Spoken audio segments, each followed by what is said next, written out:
Are we live? All right, Aromatic Fragrances International. We're doing another podcast, kind of meet the employees. We have one of our night crew guys that's in here, so we figured we would introduce him as Michael, but known as Haas. And then we have Hans, part of the media team. So what's up? What you guys been doing? Just making money. Making money. Pushing the mortars out, man. So we're in our busier months right now, and it is literally booming. Guys are working ridiculous overtime. That's actually why he's in a little bit earlier today. Yeah. Stays a little bit late. 4 to 4. Dang. One of the guys making it happen. Yeah. Tell us a little bit about yourself. Give me something interesting that maybe no one else would know that you haven't done in other episodes or any other things that come up. Man, I'm from small town Georgia in Kingston, but I got the opportunity to travel all over the world when I was about 11 to 15. 11 to 15, international traveler. All right, so we're an international company, right?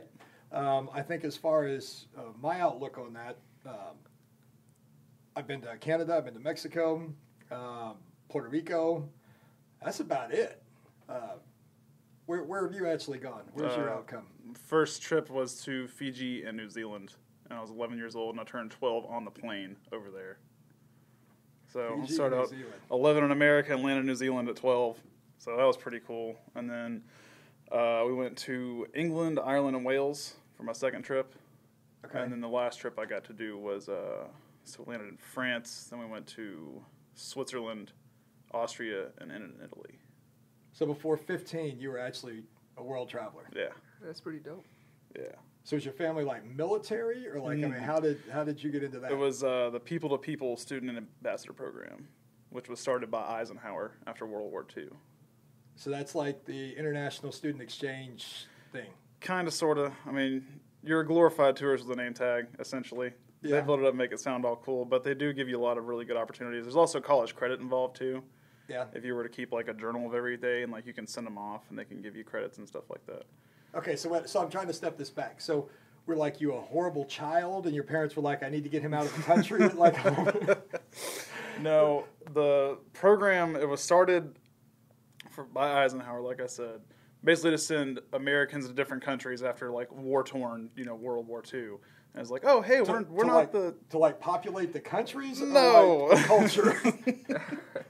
No, basically to, like, share culture and be like, we're not American snobs like we've been made out to be, essentially, in a nutshell. Okay.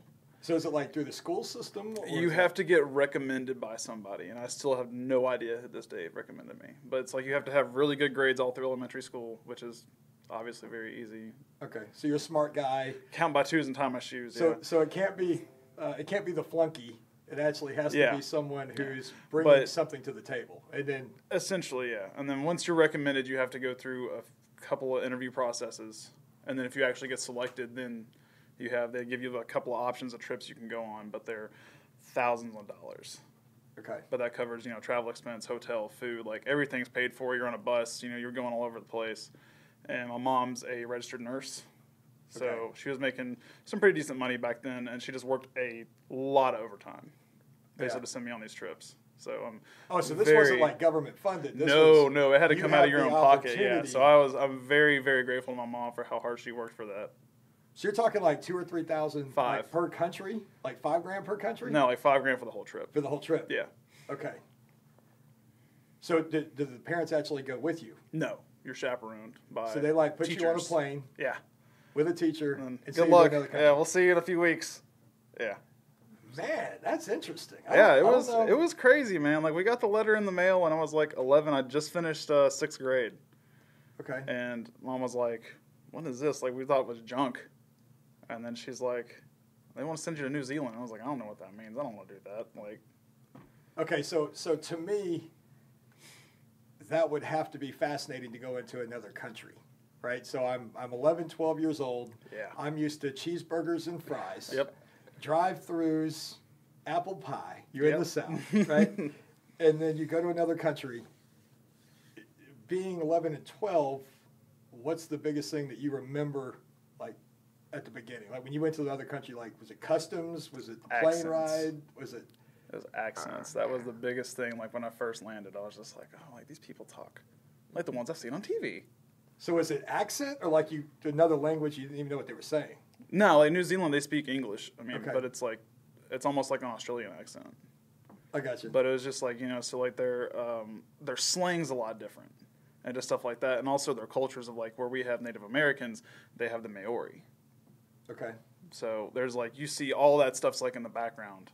It's like everywhere. It's like their carvings, their culture, and I mean, that's a lot to absorb at 11 and 12 years old. yeah, like I didn't really understand what was going on. I was just like, okay, I'm in this country. Like, we're going to go do cool things and see stuff, I guess. So were you like sightseeing? Were you slave labor? Did they put you in a warehouse and you had like stitch shirts? No, it was basically, like I said, like a glorified tourist with a name tag. Like, we all had to wear like fancy little polo shirts and had a name tag. We had to wear it all times. That's why you don't wear sleeves now, as protesting that as a child? Exactly. And it's 100 degrees in that warehouse, so. That's funny. So let me step us back. So your mom was a nurse. You had this opportunity to travel internationally, right? So 11, 12. So this was like a yearly trip that you guys would take for a couple of weeks because you did it between like 11, 12 to like 15. Well, there was like, so after New Zealand and Fiji, we did the England, Ireland, and Wales. And for every trip you go on, you have what they call a homestay, where they take you and they drop you off with a family for a few days. And obviously, really you live with them, you go to school with them for a few days, you eat dinner with them, everything they do, you do with them, so you see how it's actually like to live in another country. Okay. Obviously, these families are vetted; they're not just like dropping you off with like some guy. Some pedophile. Yeah, basically. So my England trip, I got dropped off with this kid named Matt. His dad was Dal, and his stepmom was Kirsty, and he took me on what they call a hill. It's a freaking mountain to me. Like, there's nothing that big in Georgia until you go, like, up to Blue Ridge. Yeah. So, like, we're walking up this thing, and it's, like, right out his back door. Like, he lives in a 300-year-old house, and you step out of the door, and it's a cobblestone street. And his town was, like, the size where I came from, Kingston. It was, like, a mile long. And then it was just farmland after that. So I was, like, out in the country just in England. That's crazy. It was really cool, man. It was my favorite. But me and him, we hit it off really well. So after that trip... He's probably watching this video right now. I hope so. He's like, oh man, there was that guy. I hope so. So after that trip was over, it's been so long. It was either that following Christmas or the Christmas after, he and his dad actually came and stayed with us. To the States. Yeah, because me and him hit it off so well. So that's pretty cool. Yeah, and like, they'd never been to the States. So, we took them all over Atlanta. Yeah, we took them all over Atlanta and like, up in Rome and stuff because my mom works there. So she knows like all the chopper pilots and stuff for the ER. So I actually got to take them up in a helicopter. That was pretty nice. And then they let me play hooky for my 9th grade year for a few days so I could go down to Disneyland with them or Disney World, whichever one's in Florida. So your mom actually seems like she's pretty cool. She's. Oh yeah. I mean, if you're not her kid, she loves me to pieces, but with that iron fist of like, you're gonna do right. Yeah. You're gonna be an upstanding citizen, which is I got you. Which is beautiful. It's a beautiful thing.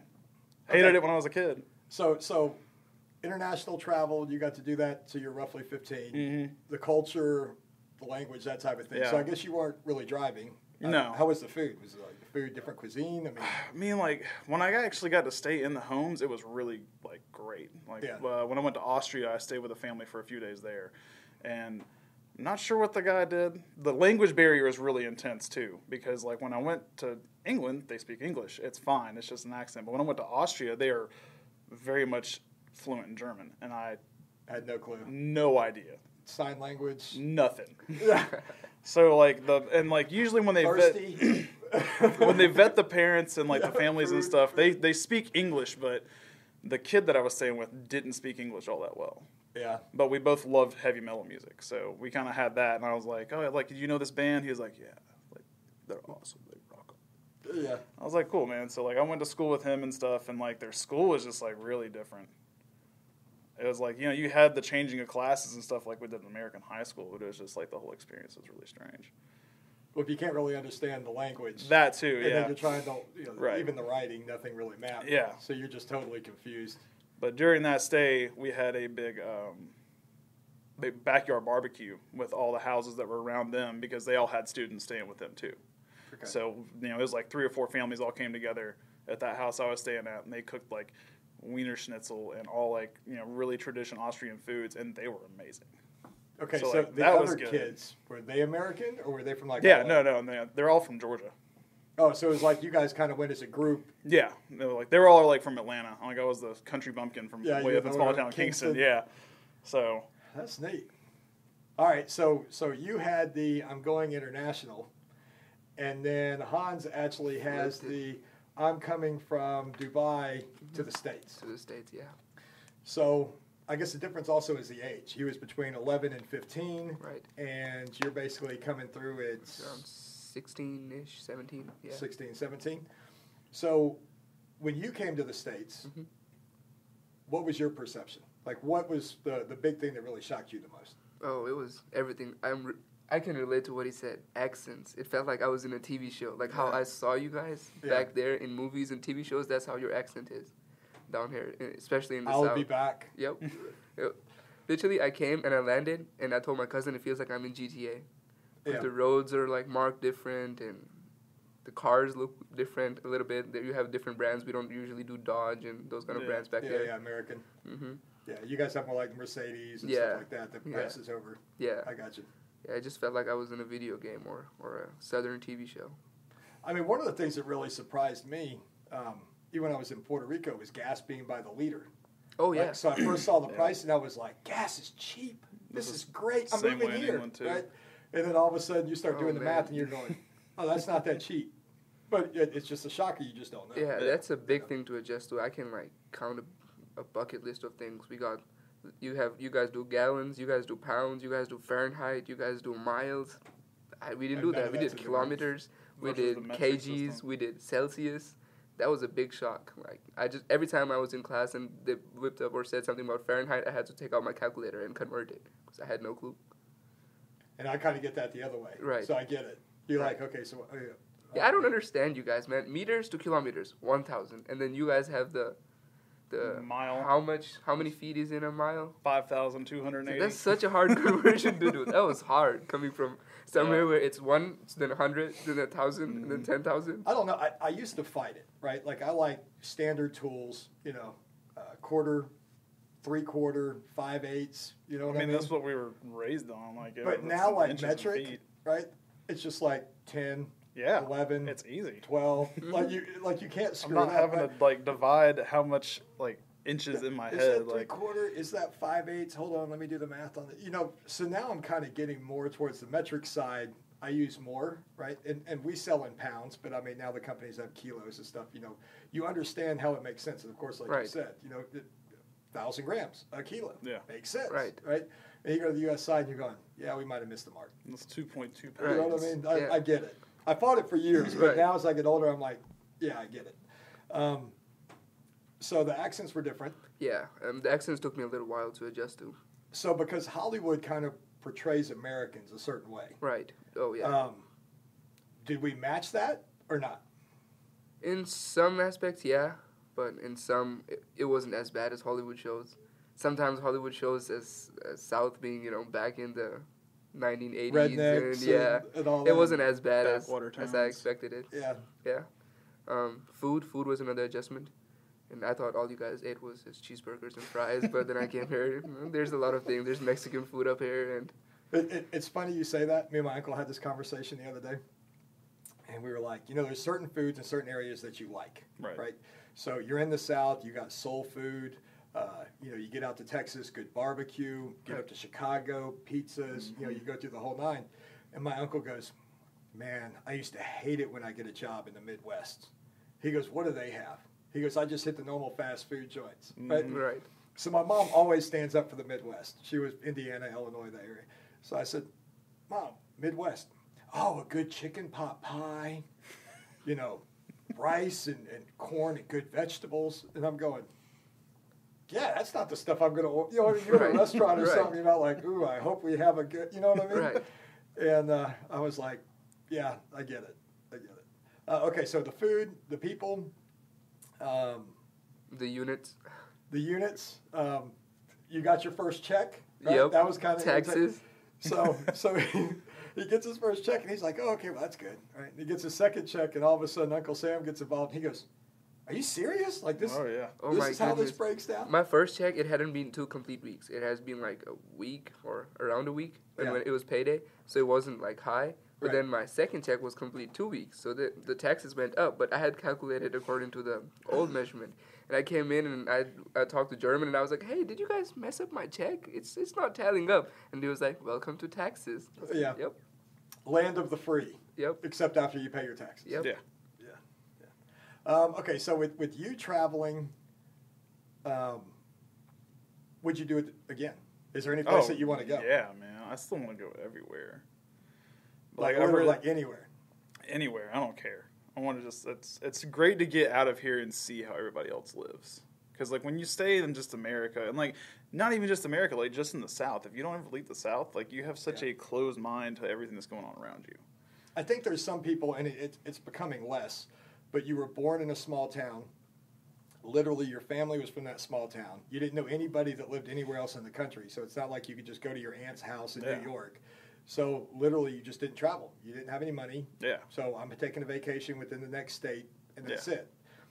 But now, I mean, you can literally go to Vegas for $200-$300. You can go to New York and spend the week for $500-$600. Airbnb taking off now, and Uber, and just like everything's different now. It's easier. I mean, now, it's easier. It's cheaper. Everything's more connected. Everything's moving around faster. But it's like I've got family all over the country. We're not close. Like I've got aunt and uncle out in Texas that I've seen. You really like want 3 that on times. tape that you're not close to your family? That side of the family. Well, they moved away. Like, you know, we got the same. They never really came back. Like Christmas and maybe at Thanksgiving. Aunts and uncles. Yeah. A little bit further out. Yeah. So I mean, I've got cousins that live right up the road, and we hang out a good bit and stuff. So you being Dubai to the States, is there anywhere that you're trying to go to? Like, is there a certain place you're like, oh, I want to go to New Zealand or Egypt? I've been to. I've traveled through the Middle East, Pakistan, Turkey, England. I want to do Europe, Central Europe. Mm-hmm. It's just beautiful. And then I do want to do New Zealand. The architecture, Central Europe. And then okay, so wait a minute. So you've already hit all those other places. I haven't been really into Europe. I've done Middle East, and then Pakistan, and then I've done Turkey. Okay. And then England, and up to Scotland. How was Turkey? That's pretty good. Turkey was cool. Because I used to work with a girl at Ingles that was from Turkey. Yeah. Turkey's architecture is amazing. Like, it's underrated in my opinion. And the food is, of course, Turkish delight. It's just... I mean, I'm amazed. So how old are you? I'm 19. So you're 19, right? You've already done all this world traveling. Yeah. And then you're in your 20s, and you've done all this world traveling. You hit 30? Yeah. Oh, you're old. I know. I'm pushing that hill. So you did all this traveling up to 15. Yeah. And then from 16 to 30, have you traveled anywhere? I went to Florida. I lived there for a few months when I worked for the theater. Okay, and, so that's why you want to travel some more. You've traveled when you were younger. You've had a gap where... I got my daughter, so I've basically just been grinding out, like nothing but work, making sure she's got a decent life. So your goal needs to be, I'm going to plan a trip in the next couple of years, bring my daughter with me, and give her some world travel. And I was thinking about the other day. I was like, oh, I'd really love to take her somewhere like that. Like, even if it's just to Canada or something, just like out of the States. Yeah. Or even just to other states, because like I haven't even seen most of my own country. I've been to California, I've been to Texas, but like Midwest to North, never been to any of those. To me, Northeast is you have to go. I've been to New York for like a day, and then went over to Connecticut after that. And, like New York, like that was a culture shock coming from the South. Like even Atlanta's nothing like New York City. Of course like not. Yeah, especially the density, the population, and it's just like it never stops. Like we were out there at like I think it was like 2 or 3 in the morning. Yeah, because the person I was with, like they were just turning 21 at midnight. So I was like, hey, like let's hang out here in the city till midnight, and then we can go get a drink. Like you can get your first legal drink in New York City. I was like, so that's a plan. So we'd like, and just coming out of there, it's still just like hundreds and hundreds of people all up and down the streets. Yeah, you guys don't realize how dark it is out here at night. Oh, I do, and it's beautiful. Right. I love it. Oh, Georgia? Yeah, it's scary to me. Like, I'll be going down 41 and there's no traffic, street lights, and it's just no car. The one thing that people don't realize in the city is that we still have stars. Right. One, you have the pollution, and you got the lights that's coming off everything, the neons. But when you get out in the country and it's just dark, you literally can look up and see the thousands of stars. But you forget that like even in the suburbs of Atlanta, you can look up and see maybe 50, maybe 100, right? Yeah. But when you get out in the country, I mean, you literally see thousands because it's crystal clear. Well, the best is when there's no moon. Yeah. Like, there's no moonlight even polluting that up. Like, you see everything. Right. So on the international level, I'm really surprised, though, you, as young as you both were when you did all your traveling. Yeah. I mean, we have another girl, Marcella, that just started working in the lab. And right after she graduated, every dime that she made was to take another trip. And, I mean, she's the same thing. She's been, England, Germany, Dubai, and she's back to France right now. And she had 4 or 5 other trips I can't remember, so I don't want to misquote. But I don't think a lot of people understand that it's not that. What do you need? A passport. That's it. Right? Basically. Go get a passport. Cost you $100, $200, depending on how you're filing it. You get it back. You book your trip, and you go. And I think if parents don't travel, the kids are like, oh, we just don't do that. Right. Right. Definitely. But if your family travels all the time, you're like, oh, this is normal. This is what we do. But I think a lot of people think it's expense. Oh, we don't have enough money to do that. Yeah. But it's not as expensive as it used to be. People don't realize it. Like, you look at Dubai and you'll be like, oh my God, if I go there, I have to spend $2,000. No. There's hotels, good hotels, $100, like for 4 nights, 5 nights. You don't have to. Like per night or just for all 4 or 5 For all 4 or 5 nights. You live. See, it's a small country. Don't live in the middle of the busy city. Just live on the outskirts. It'll be like a nice hotel.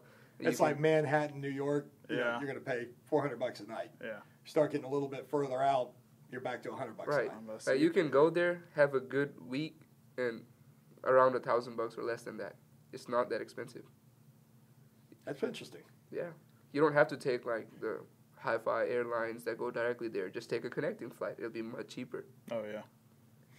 That's how we did most of our traveling, connected flights. You don't go directly. You just stop over at some place. It brings down the price like half. Well, the girl that's traveling, Marcel, I think she was getting paid like $9 or $10 an hour. And she's like, I'm going to France. And you're like, you make $10 an hour. How are you going to France? Airbnb. I save all my money. I'm a good shopper. I set it up, make it happen. Yeah. I mean, they have like the hostels and stuff over there. I actually stayed in a hostel in Ireland. I've seen way too many movies. And see, that's what I was gonna say too. And like, it is pretty scary. Like, it really weird. Like, I walked in, it's supposed to be our hotel room. It is like plywood floor, plywood walls with like some plywood bunk beds. But how much is it? Like $5? Like, yeah, for a night. So like, we stayed, I think, that for like 2 nights because it was like a layover kind of from our next city we were going to. My uncle went through like a midlife crisis. I tell him that, and he says, I didn't go through a midlife crisis. But he literally saved his money, early 40s, sold his house, sold his cars, most of his belongings, TV, computer, all that stuff. And he bought a sailboat, and he went cruising in the Caribbean for 3 years. Oh, that's man. awesome. Right? So it was him, his wife, and they had a dog, right? And they had a blast. They'd go around to the islands and check everything out. And they made port, right? Like, your resupply or whatever. And like, you just go up to the island. My uncle's like, every island has a fort up on the hill, and then one main store, usually right below that. Yeah. So they would find the fort, go down to the store, get all their supplies, go back to the boat, and off they'd go for a couple weeks. He also said rum was dirt cheap, so he said he was drinking a lot more than he thought he was drinking. That Jimmy Buffett life, man. But that's different too with international. Certain things cost more, right? And you don't realize it. Like everything has a resource, so it's cheaper in that area or it's not, right? Mm-hmm. Venezuela, you need fuel. I mean, we're talking it's under $1 a gallon, right? Well, that's not going to be that in another country, but just because that country is set up with a currency, that's how it lines up. Yeah. So there's shocks. Another thing that's kind of underrated is you guys are American. You don't even need visas for a lot of countries. Like, when we had to travel, we had to do all that. Get a tourist visa, pay. You guys just show up at the airport, and that's all you need to do, have a passport and money to eat. That's it. Show up at the airport. And clear customs. Yeah, basically. Yeah. Right. I think that's the biggest thing with American tourists. We always seem to buy something we're not supposed to be buying and try to bring it back. But I'm American. Yeah, I should be able to bring this turtle shell back. Yeah. It's pretty. No, Actually, I bought a conch shell horn in Fiji. Like, we took, like, that was a really crazy experience, too. Like, we got on, like, those long, like, cigarette boats or whatever they are. Like, like a little tiny trolling motor. And, like, went up this river, stopped, swam in a waterfall area. Like, that was crazy. Like it's normal. Yeah, they were just like, oh, this is what we do. And then they took us on up the river to go actually stay with a tribe. And like we spent a few hours there, like doing that. And of course they're trying to peddle stuff to us because we're tourists and all that. So I bought this conch shell horn. And I was like, oh, that's really cool. They're like, oh yeah, this is what we blow when we're going down the river to let people know that we're coming, or Oh, so it's like an instrument. Yeah. Oh, okay. Kinda. So I bought this thing and had it for a few days, and we're about to head back. So pack it up in my suitcase. Had no problem. Got it home, and I opened up my bag to show my mom. And it was gone? Oh, no, it was there. It was just, they didn't remove the actual creature from inside. And so, like, the smell just, like, hits the car. That's and Mom, funny. they're just like, oh, what is this? And Mom had to, like, bleach it out in the bathtub for a few days, like, before the smell finally dissipated. I thought you were going to say, I'm literally the traveler that always leaves something in the bag that questions it. So they unzip it, and then they leave this sheet of paper in there. It says Homeland Security, check this. I thought that's what you were going to tell me. Yeah, no, I was the traveler that left something in every country, too. Like that first trip, I think I came back with half the clothes I had. So on purpose? No. You just forget to pack it. A very unresponsible 11, 12-year-old. That's funny. Okay, so you coming from Dubai, is there anything there that you miss that you don't get in the States? So like your favorite spot that you went to, favorite food, something in the culture, you're just like, yeah, we definitely don't have this in the States, and I really miss that. There's a lot of things. 24-hour restaurants. Okay. A lot of restaurants over there were 24 hours. I had a little cafe right next to my house, and at night, 3 a.m., 4 a.m., you're studying, watching a movie or something. You get bored, go there, eat. Down here, there's not a lot of places like that. Now, we got Waffle House, Crystals, Steak and Shake. And some McDonald's. And some McDonald's. And then that's about it. Yeah. Mediterranean food, it's pretty good. It's pretty flavorful. I used to like that a lot. Then it's a small country, so everything was close by. I mean, you wanted to go do desert safari, sure, it'll take 5 minutes from your house. You want to go to the beach, 10 minutes from your house. You want to go skiing in a artificial mountain with ice in it, sure, like 20 minutes from your house. So everything was it's close almost by. like New York. It's just everything's right there. Yeah. And then, of course, my friends. I mean, I grew up with those people. And everybody's back there, so that's another thing I miss, definitely. Mm. I would ask you what you missed in the States, but we figured that out. Yeah. All right, so this kind of wraps up international traveling with a couple of AFI employees. Out.